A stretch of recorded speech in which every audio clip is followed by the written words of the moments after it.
আসসালামু আলাইকুম রহমতুল্লাহি ওবরকাতুহু। সম্মানিত দর্শক, পাবনার রূপপুরে দেশের একমাত্র যে পারমাণবিক বিদ্যুৎ কেন্দ্র, যেখান থেকে প্রায় ২,৫০০ মেগাওয়াট বিদ্যুৎ আমরা পেতে যাচ্ছি এবং কোনো রকম বিরতি ছাড়া একনাগাড়ে ৬০ বছর ৬০ ইয়ার্স এই বিদ্যুৎ কেন্দ্র থেকে আমরা বিদ্যুৎ পাব। প্রাথমিক যে ইনভেস্টমেন্ট আকাশচুম্বী, প্রায় ১,১২,০০০ কোটি টাকা। কিন্তু পার ইউনিট হিসেবে যদি ধরা হয় এবং আগামী ৬০ বছরের যে মুদ্রার অবমূল্যায়ন বা অতিমূল্যায়ন ধরা হয়, ডেপ্রিসিয়েশন ধরা হয়, তাহলে এই বিদ্যুৎ যতটা সস্তা, একেবারে পানির মতো, মানে সোলার পাওয়ারের যে বা জলবিদ্যুতের যে খরচ, তার চাইতে অনেক অনেক কম। এবং সেক্ষেত্রে আগামী ৬০ বছরের ক্যালকুলেশন যদি করেন, তাহলে ১,১০,০০০ কোটি টাকা, এটাকে মনে হবে তেজপাতা, কোনো টাকাই না। এই বিদ্যুৎ কেন্দ্র চালু হতে যাচ্ছে এবং আগামী আগস্ট মাসে, মানে এটা হলো আজকে যে ভিডিওটা করছি এপ্রিল মাসের শেষ দিন, আগামীকাল পহেলা মে, মে, জুন, জুলাই, আগস্ট, আগস্ট মাসে এটি জাতীয় গ্রিডে যুক্ত হবে। ইতিমধ্যে পরীক্ষামূলকভাবে এটি চালু করা হয়েছে এবং এখানে জ্বালানি লোড করা হয়েছে, মানে যে ইউরেনিয়াম, এই ইউরেনিয়াম এখানে ঢুকানো হয়েছে এবং এটা এখন চলছে। সবকিছু যদি স্বাভাবিক থাকে, তাহলে সারা পৃথিবীর বুকে ৩৩তম গর্বিত রাষ্ট্ররূপে, যাদের দেশে পরমাণু চালিত বিদ্যুৎ কেন্দ্র রয়েছে, পৃথিবীর কতগুলো দেশ রয়েছে জাতিসংঘের সদস্য, তাদের মধ্যে ৩৩টি দেশের মাত্র এই গৌরবোজ্জ্বল স্থাপনা আছে, তাদের মধ্যে বাংলাদেশ অনুপ্রবেশ করতে যাচ্ছে। এটা আমাদের জন্য অতি গর্বের, পুরো জাতি এর জন্য গর্বিত। এবং এই পারমাণবিক চুল্লির সঙ্গে, এই পারমাণবিক বিদ্যুৎ কেন্দ্রের সঙ্গে এবং বাংলাদেশের মতো একটি জায়গাতে, জনবহুল একটি রাষ্ট্রে পারমাণবিক বিদ্যুৎ কেন্দ্র স্থাপন করার মতো যে প্রচণ্ড দুঃসাহস দরকার, যেটি পাকিস্তান জমানাতে আইয়ুব খানও সাহস পাননি। এই দুঃসাহসিক কর্মের সঙ্গে যারা জড়িত, বিশেষ করে পাবনার জনগণ, তাদের মধ্যে নানা রকম বিভ্রান্তি ছড়ানো হয়েছিল, যেখানে কোনো দুর্ঘটনা ঘটলে পুরো জেলা শেষ হয়ে যাবে। তারা রাস্তায় নামতে পারতেন, বিদ্রোহ করতে পারতেন, কিন্তু সেটা না করে পুরো এলাকাটিকে একটি ক্ষুদে রাশিয়া বানানো হয়ে গেছে। অর্থাৎ সেখানে শত শত রাশিয়ান ইঞ্জিনিয়ার, কর্মকর্তা, কর্মচারী, তারা সেখানে আছেন এবং ওখানে যে একটা পরিবেশ, না গেলে কেউ বুঝতে পারবেন না। রাশিয়ান লোক স্বামী স্ত্রী রাস্তায় আলু কিনছে, পেঁয়াজ কিনছে, বাংলা ভাষায় কথা বলছে। বাঙালিরা, সেই রূপপুরের যারা বাঙালি, তারা আবার অনেকে রাশিয়ান ভাষা শিখে গেছে। একটা বৃহত্তম নয়, প্রধানতম পরাশক্তির সঙ্গে আমাদের এই যে একটা বন্ধন, পারমাণবিক বন্ধন, এটি আগামীতে আমাদের যে কেবলমাত্র যে বৈদ্যুতিক বা জ্বালানি সংকট মোকাবেলা অথবা জ্বালানি নিরাপত্তার বাইরেও আমাদের সঙ্গে রাশিয়ার এই বন্ধন আমাদের সামগ্রিক যে দেশের কৌশলগত নিরাপত্তা, এক্ষেত্রে একটা মাইলস্টোন স্থাপিত হয়ে গেল। ফলে যারা এই ঘটনার সঙ্গে জড়িত, তাদের প্রতি কৃতজ্ঞ। আল্লাহ তাদের রহমত দান করুন, বরকত দান করুন এবং তাদের ভুল ভ্রান্তি মাফ করে দিয়ে তাদেরকে যার যার অবস্থানে তারা ভালো থাকুন, এই প্রার্থনা করছি। এই কাজের সঙ্গে খোলামেলা বলতে গেলে, যদি আপনি ধরেন, বহু মানুষ এর সঙ্গে জড়িত। 1967-এ যখন আইয়ুব খান ক্ষমতাতে, তখন এখানে একটা পারমাণবিক এরকম বিদ্যুৎ কেন্দ্র স্থাপন করার জন্য একটা মাস্টার প্ল্যান তারা নিয়েছিল এবং ভূমি জরিপ থেকে শুরু করে আর অনেক কিছু কিন্তু সেই জমানায় হয়েছিল। পরবর্তী যে সরকারি ক্ষমতায় এসেছে প্রতিটি সরকারের সময় এই ফাইলগুলো চলতেছিল এবং কোনো সরকার এটাকে বাতিল করেনি। This is the positive. অর্থাৎ বঙ্গবন্ধু সরকার, জিয়াউর রহমান সরকার, পরবর্তীতে যারাই আসছে, এমনকি খন্দকার মোশতাক আসছে, এই যে রূপপুর পারমাণবিক প্রকল্পের যে প্রস্তাবনা, এই প্রস্তাবনাটি কখনো কোনো সরকার রিজেক্ট করেনি। যদি রিজেক্ট করা হতো শেখ হাসিনার পক্ষে আসলে এটা নতুন করে চালু করা সম্ভব ছিল না। This is the first thing. ফলে we must show our gratitude and gratefulness towards all government official and political parties as well as the government belongs to the power in the previous days. এটা বুঝতে হবে, ungrateful হলে চলবে না। তো সেই অর্থে সিংহভাগ কাজ শেখ হাসিনা করেছেন, তাকে প্রশংসা করতেই হবে। There is no way.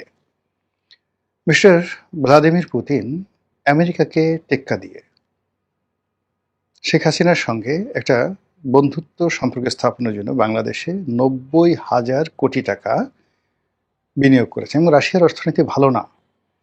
তারা যেই সময়টাতে বিনিয়োগে এসেছে সেই সময়টাতে রাশিয়ার অর্থনীতি ভালো ছিল না। তো সেই অর্থনীতি থেকে 90,000 কোটি টাকা বের করে সেই টাকা বাংলাদেশের মতো একটা তৃতীয় বিশ্বে তারা বিনিয়োগ করেছে। এই জন্য রাশিয়ান সরকারকে সম্মান দিতে হবে, ধন্যবাদ দিতে হবে।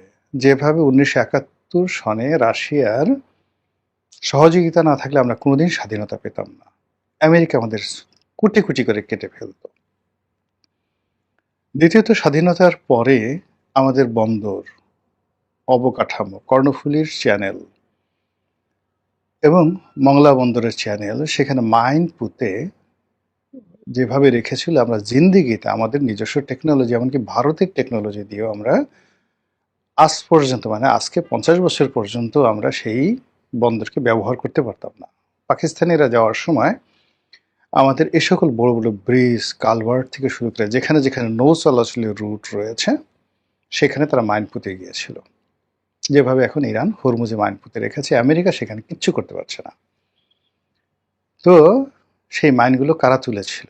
এই রাশিয়া, আমাদের পরীক্ষিত এবং আমাদের প্রমাণিত বন্ধু।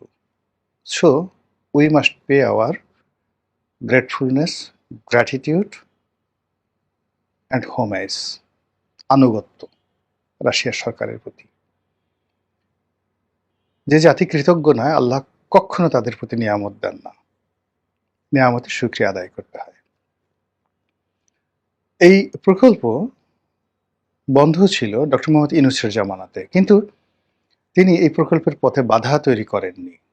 এই প্রকল্পের ঋণ পরিশোধ করেছেন, তাকে যে যাই বলেন না কেন, এবং রাশিয়ান সরকারের সঙ্গে ওই সময়টিতে তারা সম্পর্ক নষ্ট করেনি। এই জন্য ডক্টর মোহাম্মদ ইউনূসের সরকার, জ্বালানি মন্ত্রণালয়, জ্বালানি উপদেষ্টা যিনি ছিলেন তাকেও ধন্যবাদ দিতে হবে।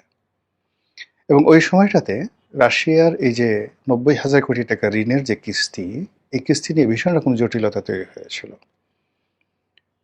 সেই জটিলতা হলো এরকম যে রাশিয়া চাচ্ছিল যে তাদের অর্থ রুবলে দেওয়া হোক। এই কারণ হলো ডলারে এই পেমেন্ট নেওয়ার মতো তাদের রাশিয়ান সরকারের কোনো ক্যাপাবিলিটি ছিল না। এর কারণ হলো মার্কিন যুক্তরাষ্ট্রের নিষেধাজ্ঞার কারণে কোনো ব্যাংক ডলারে পেমেন্ট নিচ্ছিল না। এদিকে বাংলাদেশের যে অবস্থা, সেই অবস্থায় রুবলে পরিশোধ করা বা ইয়েনে চায়নাকে পরিশোধ করে চায়নার মাধ্যমে বা রুবলে পরিশোধ করা, এই যে একটা জটিল অবস্থা, সেই জটিল অবস্থা তারা মোকাবেলা করতে পারছিল না। এর বাইরে যেটা ছিল সেটা হলো যে এই টাকা, মানে একটা বিশাল অ্যামাউন্টের একটা টাকা, এটা নট লেস দেন 1 বিলিয়ন আর বা $1.5 বিলিয়ন। এই টাকা সেন্ট্রাল ব্যাংক, বাংলাদেশ ব্যাংক এটাকে আলাদা করে রেখেছিল এবং বারবার রাশিয়াকে বোঝানো হচ্ছিল যে আমাদের টাকার কোনো সমস্যা নেই, এই দেখো টাকা আমি আলাদা করে রেখেছি, তোমার যেভাবে সমস্যা তুমি গ্রহণ করতে পারছো না, আমারও একই সমস্যা, আমি রুবলে টাকাটা দিতে পারছি না। ফলে কি হলো, রাশিয়া কিন্তু এই প্রকল্পের যে বাকি কাজ, এটা টাকা দেওয়া হয়নি এজন্য বন্ধ রাখেনি, তারা সেই কাজ চালিয়ে গেছে। তৃতীয়ত, এই যে 2 মাসের সরকার তারেক রহমান সাহেব, তার সরকার আসার পরে এই সরকারের প্রকল্পের যারা লোকজন আছেন তারা ইচ্ছা করলে এটাকে ডিলে করতে পারত, ঝামেলা করতে পারত, বাজে কথা বলতে পারত, কিন্তু তারা এই প্রকল্পটি অতি দ্রুত চালু করার সকল ব্যবস্থা নিয়েছে। জন্য আওয়ামী লীগের লোকজন আছে, তাদেরও উচিত এই বর্তমান সরকারের প্রতি কৃতজ্ঞ থাকা। এটা গেল নীতি কথা। এর বাইরে কিছু নোংরামি হচ্ছে। নোংরামি সরকারের ঊর্ধ্বতন পর্যায়ে বা বিএনপির ঊর্ধ্বতন পর্যায়ে কেউ করছে কিনা আমি বলতে পারবো না, কিন্তু যেটা হচ্ছে যে এখানে বলা হচ্ছে যে শেখ হাসিনার এখানে কোনো ক্রেডিট নেই, সে যা কিছু করেছে সেটা হলো এখান থেকে সে $5 বিলিয়ন চুরি করেছে, দেশের বাইরে পাচার করেছে। এটা একেবারে অথর্ব, একেবারে বাজে কথা, এবং এটা বলতে গেলে একেবারে অসম্ভব। আপনি বোঝার চেষ্টা করুন, রাশিয়ার সরকার, পুতিন সরকার, তাদের যে জ্বালানি মন্ত্রণালয়, সেই জ্বালানি মন্ত্রণালয় এবং তাদের যে পরমাণু যে বিভাগ রয়েছে, গ্যাসপ্রম, তার মাধ্যমে এই বিনিয়োগটা এখানে করেছে। কাজে এখানে টিউলিপ সিদ্দিকী শেখ হাসিনাকে $5 বিলিয়ন, মানে রাশিয়ার মানে যেখানে টোটাল $5 বিলিয়ন মানে প্রায় 62,000 কোটি টাকা, তো টাকা দিল 90,000 কোটি টাকা। তাও এখনো পর্যন্ত সেই 90,000 কোটি টাকার পুরোটা কিন্তু দেওয়া হয়নি। হয়তো 80,000 কোটি টাকা এখন পর্যন্ত তারা বিনিয়োগ করেছে, বাকি আরো ধাপে ধাপে তারা বিনিয়োগ করবে, আরো 2-3 বছর লাগবে তাদের এই 90,000 কোটি টাকা বিনিয়োগ করতে। তারা এ যাবৎকালে ধরুন আজকের দিন পর্যন্ত সাকুল্যে হয়তো 70,000 বা 80,000 কোটি টাকা, 70,000 কোটি টাকা তারা বিনিয়োগ করেছে। আর 70,000 কোটি টাকা থেকে তারা শেখ হাসিনাকে আরো 4-5 বছর আগে 60,000 কোটি টাকা তারা দিয়ে দিয়েছে। তাহলে এই প্রকল্প মাত্র 10,000 কোটি টাকায় হয়েছে। এর চেয়ে গাঁজাখুরি গল্প, এই গল্প যারা সাজিয়েছে, এই গল্পের যারা নায়ক, এরা যদি সরকারের সাথে থাকে, এই সরকারের ডুবতে খুব বেশি দেরি লাগবে না। আর ডুবার জন্য বঙ্গোপসাগরে যাইতে হবে না। এই যে তারেক রহমান সাহেব যে ছোট ছোট খাল কাটছে, সেই খালের মধ্যে ডুবে এদের মরতে হবে। কাজে এই ধরনের অপপ্রচার যারা ছড়ায়, দে শুড বি পানিশড, তাদেরকে পানিশড করতে হবে। কেউ কেউ বলার চেষ্টা করছে যে এই সমস্ত প্রকল্প জিয়াউর রহমান এর জমানাতে হয়েছে, বেগম জিয়া এগুলো সবকিছু ইনিশিয়েট করেছে।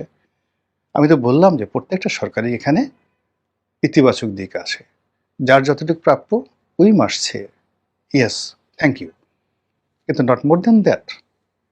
এই বিষয়গুলোকে বাদ দিতে হবে। এবং সর্বশেষ যেটা হচ্ছে যে আওয়ামী লীগের লোকজনও কিন্তু এখন বলার চেষ্টা করছে যে ঠিক আছে, এখানে জিয়াউর রহমানের ভূমিকা আছে, ভালো কথা, এখানে তো পরমাণু বিজ্ঞানী ডাক্তার ওয়াজেদ মিয়া, তারও ভূমিকা আছে। হ্যাঁ, অবশ্যই আছে।